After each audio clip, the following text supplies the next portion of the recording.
Hello दोस्तों, नमस्कार। स्वागत है आप सभी का मेरे YouTube चैनल आर्यस लेक्चर्स पे। मैं राहुल सिंह फिर से अपने YouTube चैनल आर्यस लेक्चर्स पे आप लोगों का सबसे ज्यादा स्वागत अभिनंदन करता हूं। दोस्तों, आज मैं केमिस्ट्री का एक नया टॉपिक लेकर आया हूं जिसका नाम है आर्यनीय समीकरण। यह आपके केमिस्ट्री का लेसन नंबर 3 का जो है सबसे लास्ट टॉपिक है जिसका नाम है आर्यनीय समीकरण।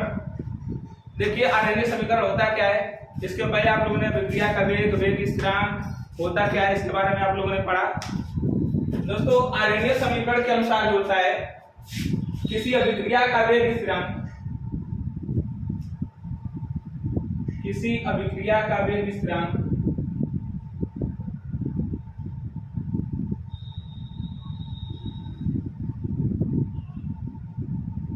किसी अभिक्रिया का वेग स्थिरांक जो है e के power minus EA upon RT के समानुपाती होता है।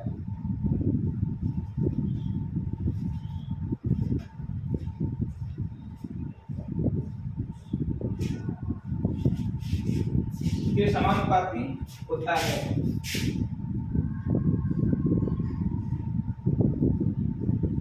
समानुपाती होता है। दोस्तों, यहाँ पे e के पावर माइनस EA अपन RT जो है, इसमें E जो होता है, E इसको कहते हैं एनर्जी, और यहाँ पे माइनस का EA जो है ये आपका होता है सक्रिय ऊर्जा, तथा R जो है गैस कांस्टेंट और T जो है परम ताप होता है। अगर मैं इसको इस प्रकार से दिखाऊं कि किसी अभिक्रिया का वेग स्थिरांक e के power minus EA upon RT के समानुपाती होता है, तो यहाँ से मैं लिख सकता हूँ अभिक्रिया का वेग स्थिरांक को दिखाया जाता है k से, तो k इज डायरेक्टली प्रोपोर्शनल हो जाएगा e के पावर माइनस EA बटे में RT के। अगर मैं इस प्रोपोर्शनल को हटाऊं तो प्रोपोर्शनल को हटाने के साथ जो है इसके साथ एक कांस्टेंट लेगा जो कि k इज कट हो जाता है a e के power minus EA upon RT। दोस्तों, ये जो होता है इसको कहा जाता है आर्यनीय समीकरण का स्थिरांक, यानी कि आर्यनीय स्थिरांक, जिसको आवृत्ति गुणांक भी कहा जाता है। तो इसमें जो सबसे पहले बता दूं कि k जो है ये होता है वेग स्थिरांक। वेग स्थिरांक a जो है इसको कहा जाता है आवृत्ति गुणांक,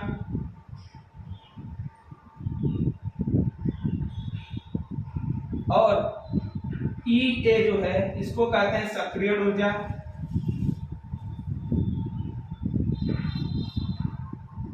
तथा R जो है इसको कहा जाता है गैस कांस्टेंट या फिर गैस नियतांक, और T जो है इसको कहा जाता है परम ताप, और इसका मान होता है केल्विन में। परम ताप जो है रखा जाता है मान इसका केल्विन में। तो दोस्तों,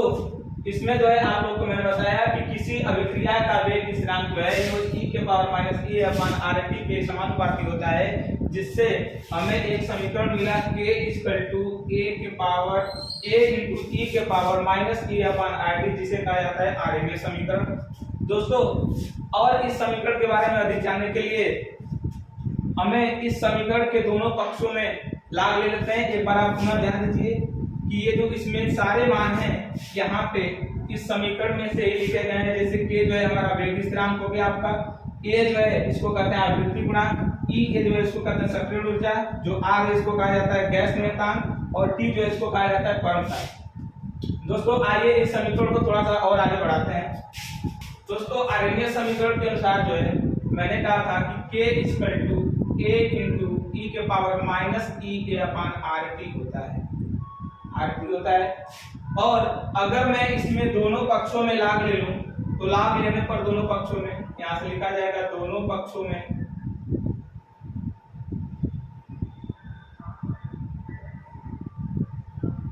लॉग बेस E लेने पर यहां पे ये मिलेगा आपका लॉग बेस E के equal to log base E a into e के power minus EA upon RT। दोस्तों, आप लोगों ने इस समीकरण में देखा कि मैंने क्या किया कि सबसे पहले दोनों पक्षों में लाग लिया, और दोनों पक्षों में जैसे ही मैंने लाग लिया इस समीकरण को मैंने इस रूप में लिख दिया। और दोस्तों आप अगर यहाँ पे देखें तो a और e जो है यहाँ पे दोनों गुणे के रूप में, और जब गुणे के रूप में होंगे तो मैं यहाँ पे log a into b का फार्मूला लगा सकता हूँ। तो log a into b equal to होता है, फार्मूला मैं यहाँ पे लिख देता हूँ नीचे साइड में कि log base e a into, अगर मैं यहाँ पे लिख दूँ b तो इसको मैं लिख सकता हूँ कि log बेस e a, और इसको लिखा जा सकता है plus log base e b. ये होता है log a इंटू बी का फार्मूला। तो दोस्तों इस हिसाब से मैं इस समीकरण को अगर लिखूं तो लिख सकता हूं log बेस ई के इक्वल टू, ये हो जाएगा log base e a plus log base e into e के power minus E a upon R T. दोस्तों इतना लिखने के बाद अगर मैं इस समीकरण को देखूं तो यहाँ पे जो है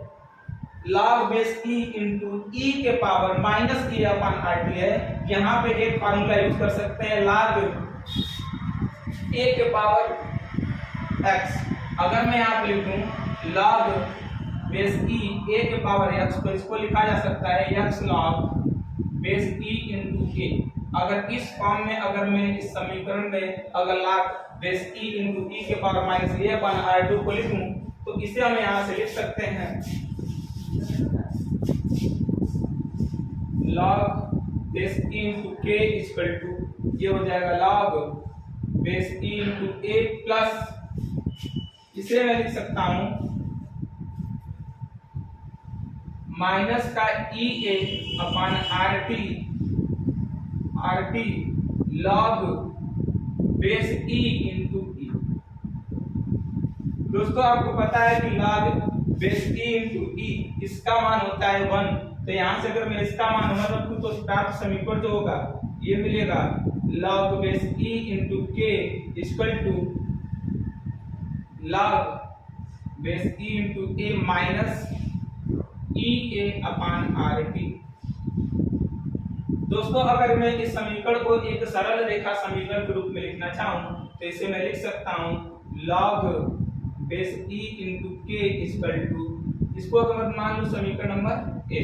और मैं इसे अगर लिखना चाहूं तो इसे लिख सकता हूं माइनस का ई a upon are T, a upon are T, तो ये हो जाएगा plus log base e into A. दोस्तों यह एक सरल रेखा समीकरण है, यह एक सरल रेखा समीकरण है जिसको आप व्यक्त कर सकते हैं किससे, यह समीकरण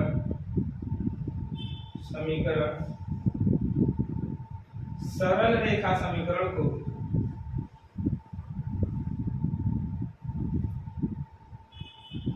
व्यक्त करता है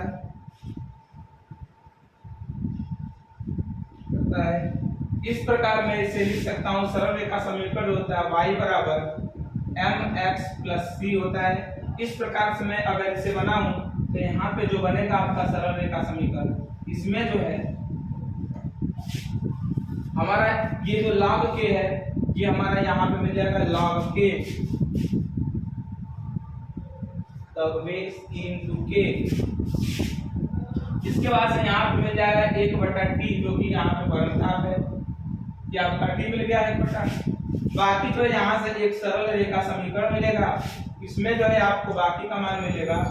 माइनस का ई ए और यहाँ पे मिल जाएगा आपका बटे में r, माइनस का ई ए बटे में r, और बाकी ये बीच वाला मान जो है आपका हो जाएगा log base e into A. दोस्तों यह एक सरल रेखा समीकरण व्यक्त किया जो कि आपका यहाँ से यहाँ तक एक सरल रेखा मिला। तो ये सरल रेखा में माइनस ई अपॉन आर इसलिए मिला कि जैसे ही हम यहाँ से आप बढ़ाएंगे वैसे ही सत्रह ऊर्जा का मान कम होगा, यानी कि माइनस का ये जो है यहाँ पे बढ़ के कम हो जाएगा। तो यहाँ पे जो है इस समीकरण के बाद अगर मैं इस पहले समीकरण में कुछ चेंजिंग कर दूं तो यहाँ पे log बेस e के फॉर्म में, यहाँ पे भी log बेस e के फॉर्म में है। तो इस प्रकार से अगर मैं यहाँ पे log बेस e को हटा के log बेस 10 रखूं, क्योंकि आपको पता है कि log सरणी में जो है हमेशा मान log बेस 10 का ही दिया रहता है, तो इसे log बेस 10 के रूप में लिखने के लिए हमें इसमें 2.303 से गुणा करना पड़ेगा। तो यहाँ से लिख सकते हैं हम 2.303 log base 10 into k equal to ये हो जाएगा 2.303 log base 10 into k minus E a upon r, ये इतना मान मिल जाएगा। अब दोस्तों इतना मान मिलने के बाद जो है अगर मैं इस दोनों पक्षों में जो है 2.303 से भाग दे देता हूँ, दोनों पक्षों में 2.303 से भाग देने पर,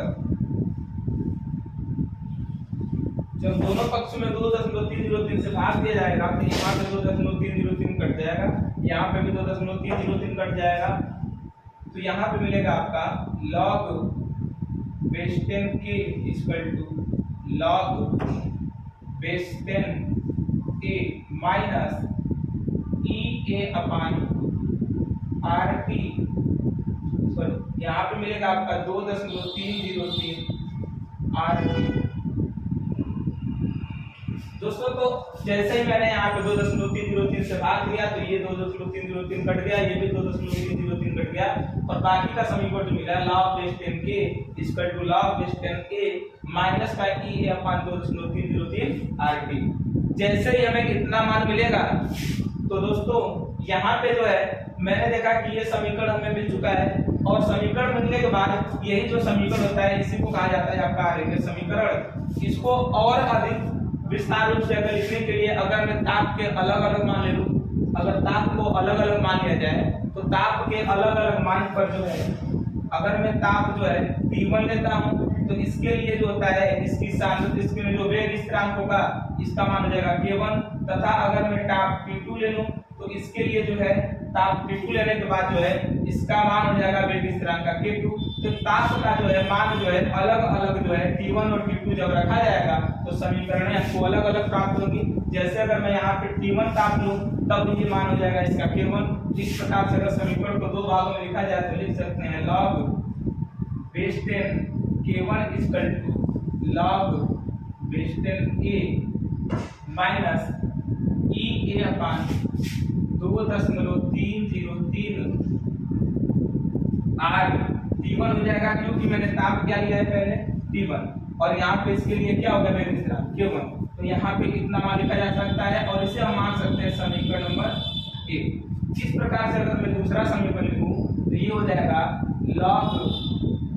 base 10 K2 equal to log base 10 A minus E a upon 2.303 r T2। दोस्तों इसे मान सकते हैं समीकरण नंबर 3, और ऊपर वाले को समीकरण नंबर 2 मानेंगे, क्योंकि दोस्तों इसको हमने पहले से ही समीकरण नंबर 1 मान चुका है। तो ये समीकरण नंबर 2 हो जाएगा और ये समीकरण नंबर 3। अब दोस्तों हमें पता है कि अगर मुझे ज्ञात करना हो मान यहाँ पे कि कौन अधिक है और कौन कम है, तो हम देखेंगे कि पहले ताप T1 था, T1 से ताप को बढ़ाया गया तो T2 हुआ। तो हमें ताप को निकालने के लिए कि कितना ताप बढ़ाया गया और कितना इसके वेग स्थिरांक में परिवर्तन हुआ, इसके लिए हम समीकरण 3 में से समीकरण 2 को क्या कर देंगे, घटा देंगे। तो आइए हम समीकरण 3 में से समीकरण 2 को घटा कर देखते हैं कि क्या समीकरण में प्राप्त होता है।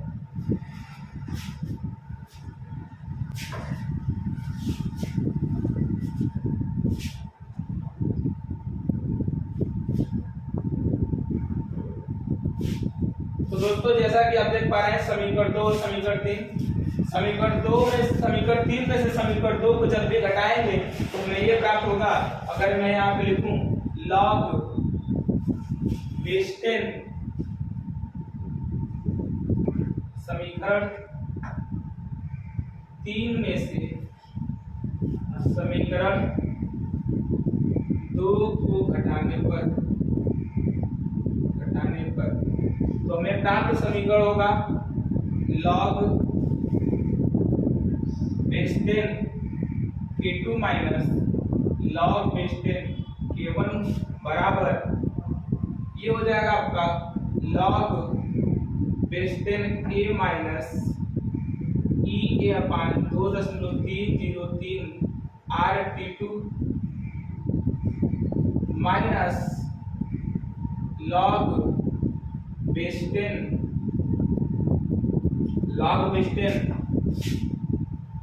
a minus e a upon 2.303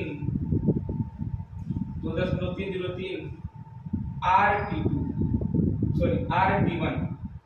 ये मान मिल जाएगा। दोस्तों चूंकि इतना मान मिल चुका है तो हम क्या करेंगे, इसको आसानी से घटा सकते हैं। दोस्तों यहाँ पे हम लगा सकते हैं log a और माइनस b का फार्मूला, तो ये हो जाएगा log base 10 k2 upon k1 equal to ये मिल जाएगा log base 10 a minus e a upon 2.303 RT2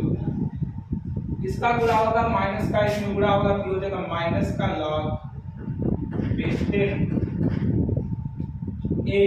minus minus का गुणा हो जाएगा, ये हो जाएगा plus e a upon 2.303 RT1। दोस्तों यहाँ से हम देख सकते हैं कि हमारा log a और ये log बेस 10 a ये जो है आपका एक प्लस है एक माइनस है, तो इसको हम यहाँ से काट सकते हैं। जैसे ही काटेंगे हमारे पास मान बस कितना बचेगा और यहाँ से लिख सकते हैं log base 10 k2 upon k1। दोस्तों आप जैसा कि देख पा रहे हैं कि इसका साइन प्लस है और इसका साइन माइनस है, इसलिए हम प्लस वाले में से माइनस वाले को क्या करेंगे, घटाएंगे यहाँ पे। तो लिख सकते हैं यहाँ पे कि e a upon 2.303 RT1 minus e a upon 2.303 RT2। दोस्तों इन दोनों समीकरणों में आप देखेंगे तो e a अपान 2.303 r जो है दोनों में कॉमन है, तो इसे हम बाहर कर लेते हैं। मिलेगा log base 10 k2 upon k1 equal to ये मिल जाएगा e a अपान 2.303 r, ये हमारा कॉमन हो गया। बाकी जो है मिलेगा हमें 1/t1 माइनस 1/t2। जब इतना मान अगर हमें मिल जाए तो इतना मान मिलने के बाद जो है हम क्या करेंगे, सिंपली इसको जो है आप देखेंगे कि दोनों का जो है बेस जो है समान नहीं है, तो हम क्या करेंगे, इसको समान करने के लिए हम इसको ऊपर नीचे जैसे तिरिया गुणा करके इनका जो है हर समान कर लेंगे। दोस्तों आगे देखिए, दोस्तों आगे जैसे ही हम इसको हल करेंगे तो ये मिलेगा आपका log base 10 k2 upon k1 equal to ये मिल जाएगा e a अपान 2.303 r और ब्रैकेट मिलेगा t2 का गुणा यहाँ पे करेंगे तो ये मिल जाएगा आपका t2, t1 का गुणा यहाँ पे करेंगे तो ये मिल जाएगा आपका t1 बटे में हो जाएगा t1 इंटू t2। दोस्तों ये जो आपका समीकरण है यही होता है आपका आर्यन समीकरण, जिसमें ताप के अलग अलग मान पे आप वेग स्थिरांक का मान रख के या फिर वेग स्थिरांक का मान ज्ञात करने के लिए ताप के अलग अलग मान रख के यहाँ पे प्रश्न को हल कर सकते हैं। तो दोस्तों आज के लिए इतना ही, मिलते हैं फिर अगले वीडियो में, तब तक के लिए धन्यवाद। दोस्तों अगर मेरा वीडियो अच्छा लगे तो प्लीज लाइक कमेंट और सब्सक्राइब करें तथा अधिक से अधिक शेयर करें, जिससे अधिक बच्चे इस वीडियो को देखें और कुछ पढ़ सकें। धन्यवाद।